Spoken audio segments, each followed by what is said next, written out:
¿Qué papel juegan los memes en la difusión de contenido político? ¿Ayudaron los memes a empujar los límites de lo aceptable? ¿Son los memes herramientas de la guerra cultural conservadora?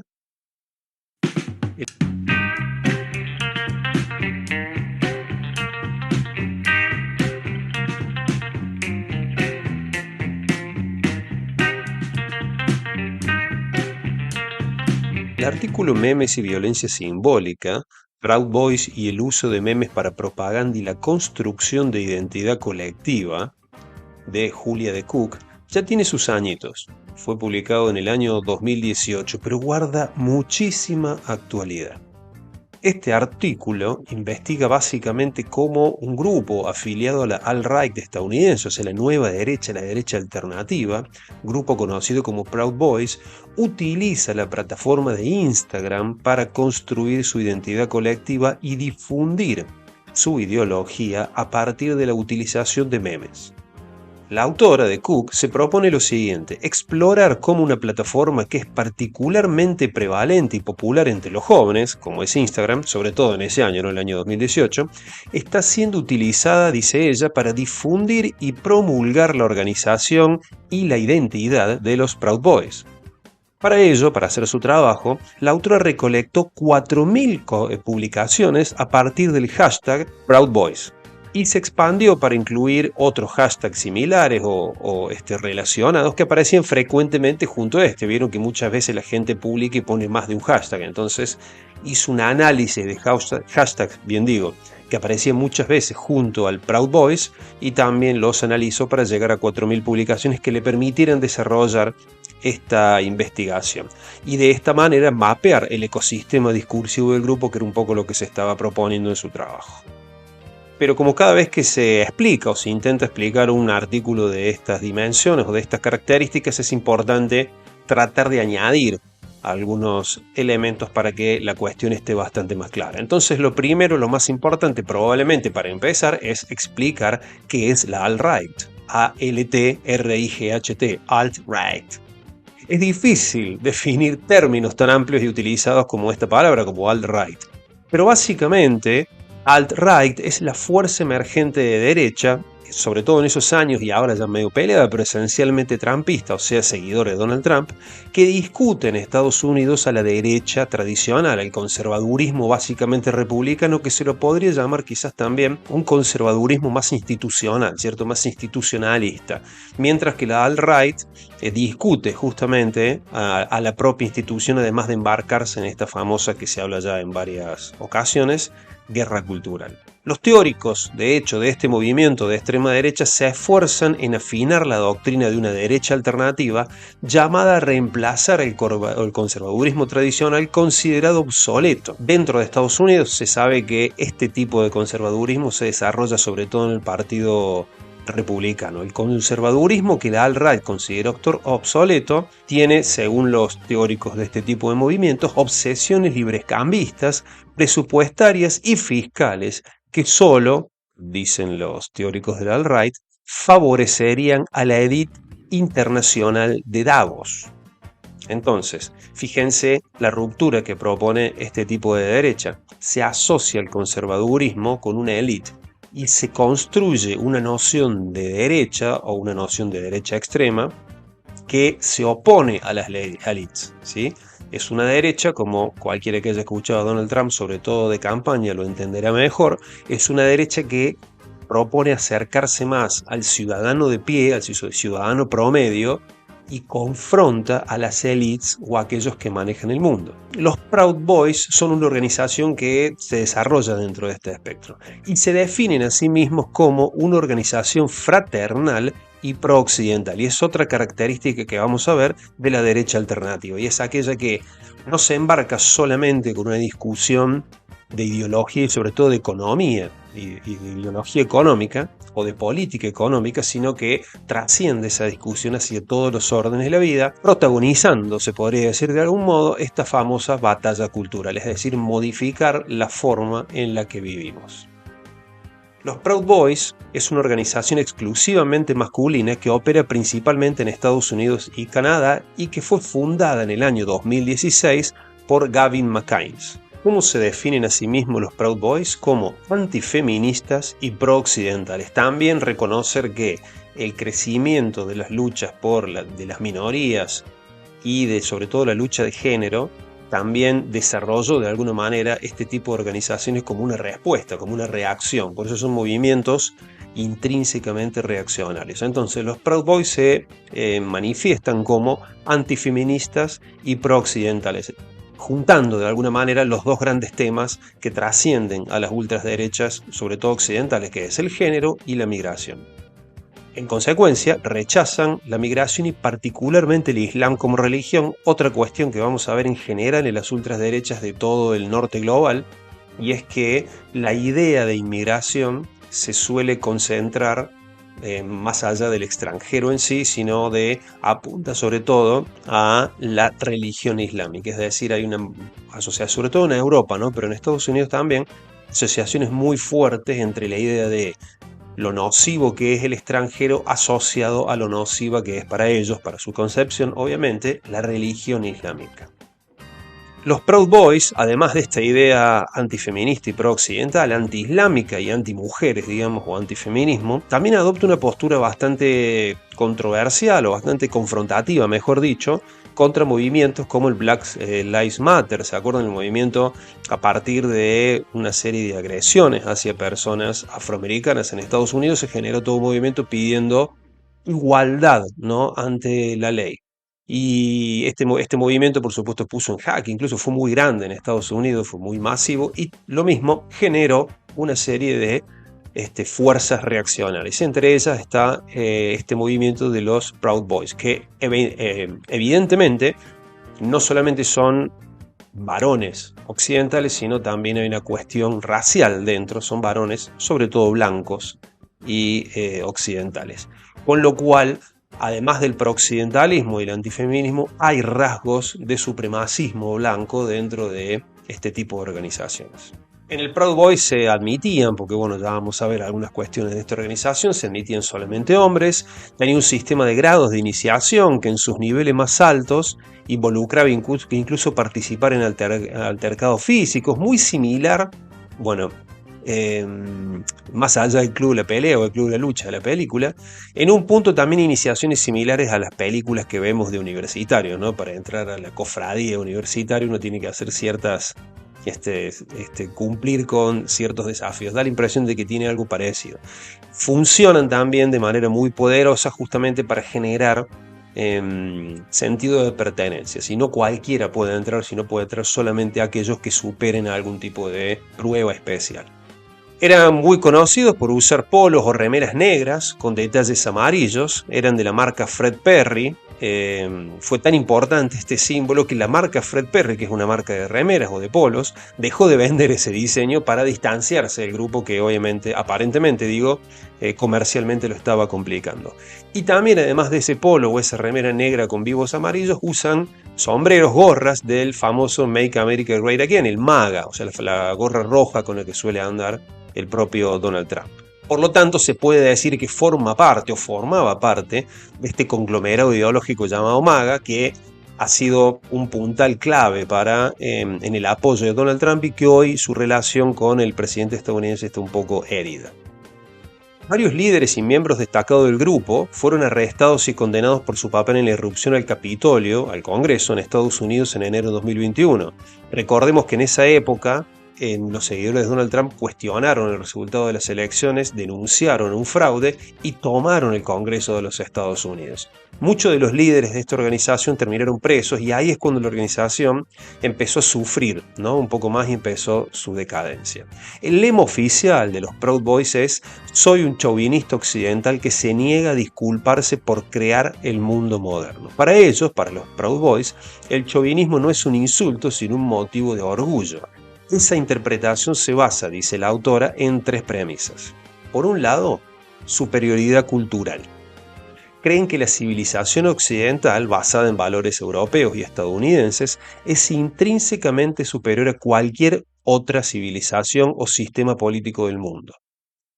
Por otro lado, rechazo a la culpa. Sostienen que los hombres modernos no deben pedir perdón por eventos históricos como el colonialismo o la esclavitud, argumentando que los logros de Occidente, como la democracia, el capitalismo y los avances científicos, superan con creces sus errores. Acá hay que hacer un disclaimer, un asterisco grande como una casa. Fíjense que ese rechazo a la culpa no tiene que ver tanto con el hombre masculino moderno, o solamente con el hombre masculino moderno, no el hombre como generalización, sino el hombre masculino, sino además tiene mucho que ver con una cuestión racial, es decir, el hombre blanco es el que ha colonizado y el que ha esclavizado, por lo tanto, quien no debe pedir perdón es el hombre blanco moderno.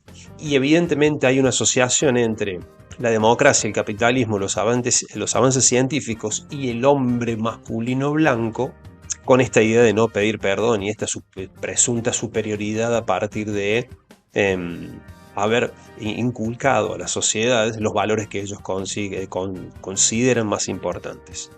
Y por último, West is the best, es decir, el oeste es el mejor. Recordemos que el mundo occidental es el mundo del oeste y el mundo oriental es el mundo del este. Históricamente, en el siglo XX, en realidad no históricamente, el este estaba detrás de la cortina de hierro del mundo comunista. En la actualidad el este es el mundo por ahí económicamente más pujante, con China como punta de lanza e India en segundo orden, mientras que Occidente es el mundo que ha dominado, el sector del mundo que ha dominado el mundo en los últimos,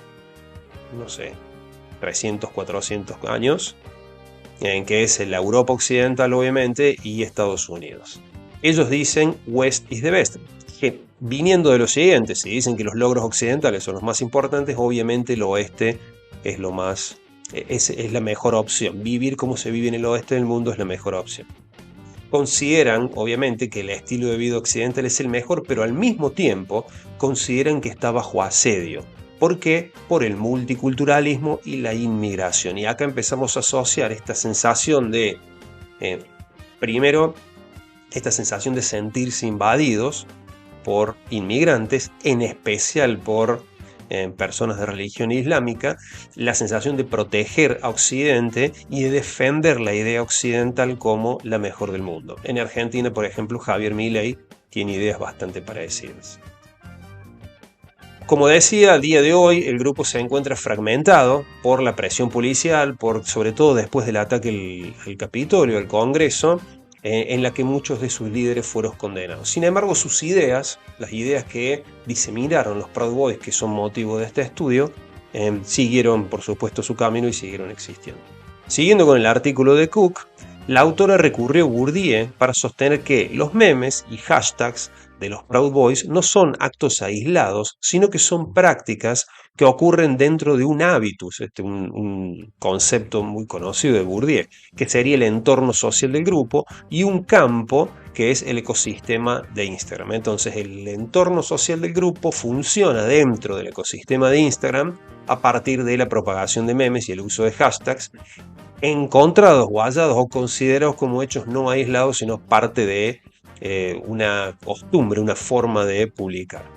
Dentro de este espacio, dice de Cook, el uso de un lenguaje específico, tanto visual como textual, otorga capital cultural, otro término de Bourdieu, valida la experiencia del grupo y ayuda a construir una visión del mundo que se busca imponer a otros o convencer a otros de que es la visión del mundo correcta. En su investigación de Cook, en los resultados de su investigación, bien digo, de Cook, analizó hashtags como Deus Vult, la voluntad de Dios, y Western Chauvinism, que serían los hashtags que encontró más cercanos al hashtag Proud Boys, que es la centralidad de su investigación. Ella dijo que estos dos hashtags no son meras etiquetas, sino que son actos lingüísticos que señalan una ideología islamófoba, la voluntad de Dios, y etnonacionalista. Además, los memes cooptan símbolos como Pepe the Frog, Pepe la Rana, que es un símbolo muy usado por la ultraderecha, símbolos que han sido adaptados, que fue adaptado con el informe distintivo de esta organización. Recuerdan que era la camiseta o el polo amarillo, negro con vivos amarillo de la marca Fred Perry. Y como decíamos con estas cuestiones del ingreso, de la dificultad para ingresar, los Proud Boys tienen muchas características de ser una hermandad universitaria o incluso más allá de ser una secta, sobre todo a partir de los rituales de iniciación. El lema Deus Vult invoca una nostalgia por las cruzadas y enmarca su lucha como una guerra santa moderna. Esta mística se combina con rituales físicos como ser golpeado por otros miembros, serial beating, y tatuarse los símbolos del grupo, como hace por ejemplo la mafia rusa. Esta estructura apela a hombres que se sienten desplazados por la sociedad moderna, ofreciéndoles un sentido de pertenencia y propósito a través de la camaradería y la violencia compartida, como se sugiere en algunos memes de reclutamiento en las figuras que se comparten a continuación. Hay una gran similitud de este tipo de estrategias o este tipo de organizaciones con, por ejemplo, la novela y posteriormente la película El Club de la Pelea o El Club de la Lucha. Su estética, sigue de Cook, es fascista. Siguiendo ella la teoría de Walter Benjamin, argumenta que los Proud Boys estetizan,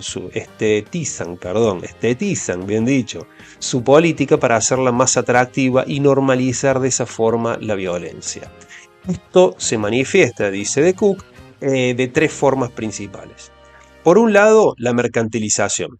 Crean y venden mercancía como ropa y gorras con sus logos, convirtiendo la ideología en un producto de consumo y una marca de estilo de vida. Por otro lado, como decíamos recién, los símbolos cooptados se apropian de símbolos existentes, otra estrategia habitual del neoconservadurismo. Los Proud Boys se apropian de símbolos existentes como la bandera de Gadsden, Don't Tread on Me, y reemplazando la serpiente de esa bandera con el Pepe la rana o el Pepe el sapo y el lema Don't Tread on Mimis, que se puede ver en la siguiente figura. Una jugada irónica que defiende su propaganda, bien digo, como libertad de expresión. También tiene entre su simbología la parafernalia militar. Exhiben armas habitualmente y equipo táctico, presentando al movimiento no como un grupo de odio, sino como una milicia necesaria para proteger la libertad, justificando así la violencia política. Es decir, hay un movimiento fundamental, discursivo, que se desarrolla para justificar algo, que es convertir aquello que es ofensivo en algo defensivo. Entonces, los Proud Boys en realidad están defendiendo la cultura occidental porque es la mejor, una cultura de la cual ellos se sienten orgullosos y además responsables como varones blancos, y por lo tanto como varones blancos también tienen la responsabilidad de defender ante lo que está sucediendo en estos años, que es el avance del feminismo, el avance de libertades individuales y de reconocimiento de otras sexualidades, y al mismo tiempo lo que dicen ellos, la mezcla de la cultura. De Cook dicen que para todo esto los Proud Boys apelan a la nostalgia selectiva. Dice que en sus publicaciones se emplean una estética flash wave, que viene si uno la ve, es muy de la década del 80, que evoca la cultura de consumo de esa década para promover un futuro que es en realidad un retorno a un pasado idealizado. De nuevo, algo muy habitual en los grupos neoconservadores. De hecho, Make America Great Again quiere decir justamente volvamos a hacer América grande como era antes. Es decir, se apela, lo chistoso es que con jóvenes que no han vivido esas épocas, pero se apela, se buscan épocas diferentes, épocas pasadas en las cuales el mundo era mejor. Sobre todo, obviamente, para el varón. Una cuestión interesante que encontró de Cook es que los Proud Boys rechazaban a la derecha alternativa, es decir, negaban ser parte de ella, y básicamente lo decían por lo siguiente. Antes, aclarar que se reivindicaban como una alt-right o simplemente como un club de hombres pro-occidental. Por un lado decían que a diferencia de la alt-right, de la derecha alternativa, ellos sí aceptaban diversidades, básicamente homosexuales porque no transexuales, o sea, aceptaban homosexuales, no todas las diversidades sexuales, y personas no blancas, siempre y cuando, decían, estas personas admitan que la blanquitud no es un problema social y que defiendan la idea de que la cultura occidental es superior al resto de las culturas.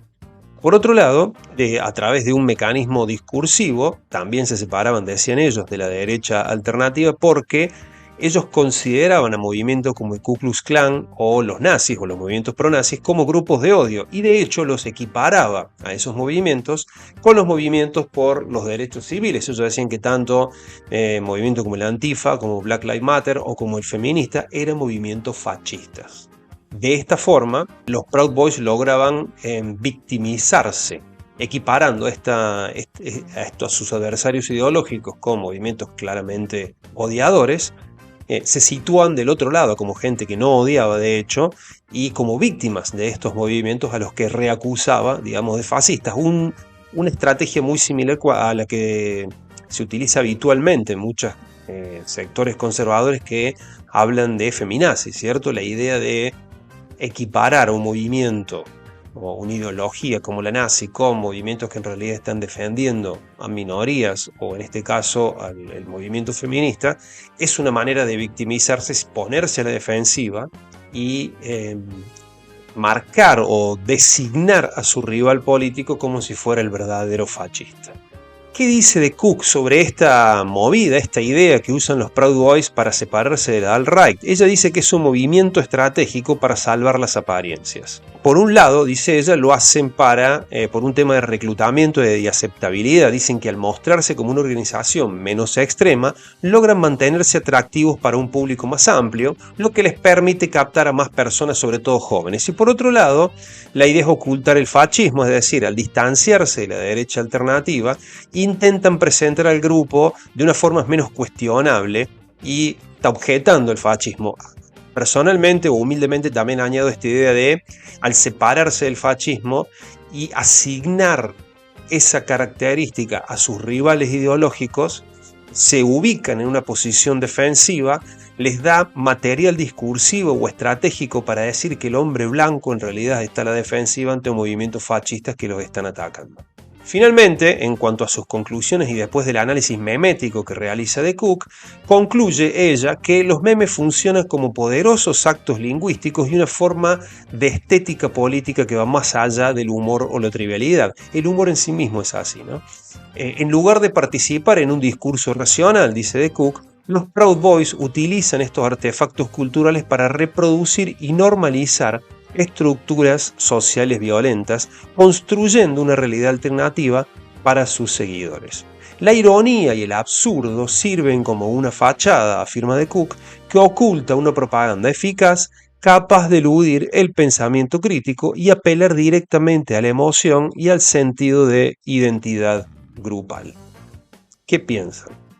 ¿Vamos a ver igual los memes de ahora en adelante o trataremos de ver quién los hizo y por qué los hizo y qué nos están diciendo? ¿Cuán poderosos son realmente los memes para convencernos de ideas? ¿O cuán poderosos son los memes, como vamos a ver en otros artículos, para evitar que las redes sociales finalmente bloqueen ciertas publicaciones?